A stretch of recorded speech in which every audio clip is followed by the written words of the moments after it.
എനിക്കതിനകത്ത് ഇപ്പോഴും ഒരു ആശ്വാസ നടപടിയാണ് തോന്നുന്നത്. ഏതാണ്ട് 3000-ഓളം പട്ടയം നമ്മൾ കൊടുത്തു. അപ്പോൾ വീണ്ടും ആര് കോടതി പോയി? ഇതൊക്കെയാണല്ലോ കാണേണ്ടത്. എന്തൊരു കഷ്ടമെന്ന് ആലോചിക്കുക.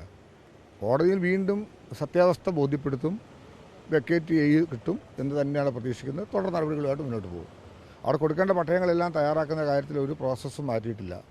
അവിടെ ജില്ലാ കളക്ടറോട് ഞാൻ ഇന്ന് രാവിലെ സംസാരിച്ചു. ഇപ്പോഴും എല്ലാ കാര്യങ്ങളും പരിശോധിച്ചതിന് ശേഷം മാത്രമാണ് പട്ടയം കൊടുത്തിരിക്കുന്നത് എന്ന് ജില്ലാ കളക്ടർ പറഞ്ഞു.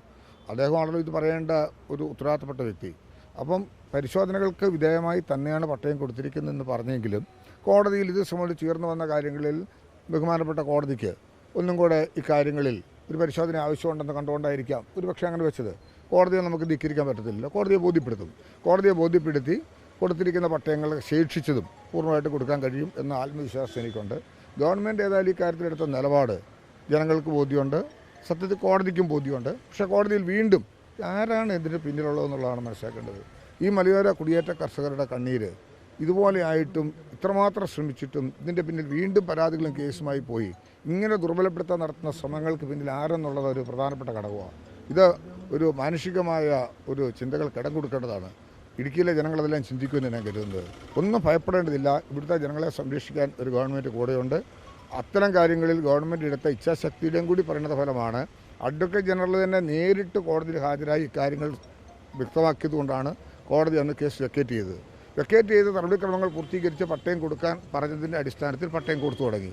നടപടിക്രമങ്ങൾ പൂർത്തീകരിച്ചാണെന്ന് ബോധ്യപ്പെടാൻ വേണ്ടി ഇന്ന് ജില്ലാ കളക്ടറോട് സംസാരിച്ചു. എല്ലാ നടപടിക്രമങ്ങളും ബോധ്യപ്പെടുത്താണ് കൊടുത്തതെന്ന് ജില്ലാ കളക്ടർ എന്നോട് സംസാരിച്ച് കഴിഞ്ഞു. എങ്കിലും കോടതിക്കുണ്ടായ സംശയം ദൂരീകരിക്കേണ്ടതുണ്ടല്ലോ. എത്രയും പെട്ടെന്ന കാര്യം കോടതിയെ ബോധ്യപ്പെടുത്തി പട്ടയ നടപടികൾ തുടരും. അതെ അതെ അല്ല, അതിപ്പോൾ തീർച്ചയായിട്ടും കോടതി പറയണമല്ലോ. പക്ഷേ നമ്മൾ അസൈൻമെൻറ്റ് ഓർഡറും പട്ടയമെല്ലാം തയ്യാറാക്കുക. അതിലൊന്നും മാറ്റം വരുത്തിയിട്ടില്ല. ഇനി മേളയില്ലെങ്കിലും ഒരുമിച്ച് മേളയായിട്ടല്ല വെച്ചത്. ഇന്ന് പട്ടയം അവിടെ വെച്ച് കൊടുക്കാമെന്നാണ് വിചാരിച്ചത്. ആൾക്കാർക്ക് ഒരുമിച്ചൊന്ന് മേടിച്ചു പോകാനുള്ള സൗകര്യം ഉണ്ടാവുമല്ലോ. പട്ടയം മേളയായിരുന്നില്ല.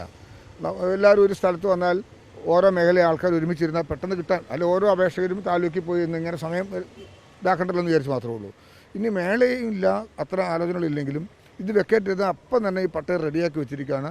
ആൾക്കാരെ കൊടുത്തു തുടങ്ങും. അതിൻ്റെ സ്വാഭാവികമായി അതിൻ്റെ കാരണം ഇല്ലല്ലോ. കാര്യം ഈ പട്ടയ വിതരണം നടത്തി തുടങ്ങിയതാണല്ലോ. കോടതിയിൽ സംശയം പ്രകടിപ്പിച്ചെന്ന് മാത്രമേ ഇല്ലുള്ളൂ. ഇത് വെക്കേറ്റ് ചെയ്ത കേസും പ്രകാരം വിതരണം ആരംഭിച്ച പട്ടയമാണല്ലോ. അതിൽ ഒരു ക്ലാരിഫിക്കേഷൻ വേണമെന്നുള്ള വിഷയം മാത്രമല്ലേ കോടതി പറഞ്ഞിട്ടുള്ളൂ.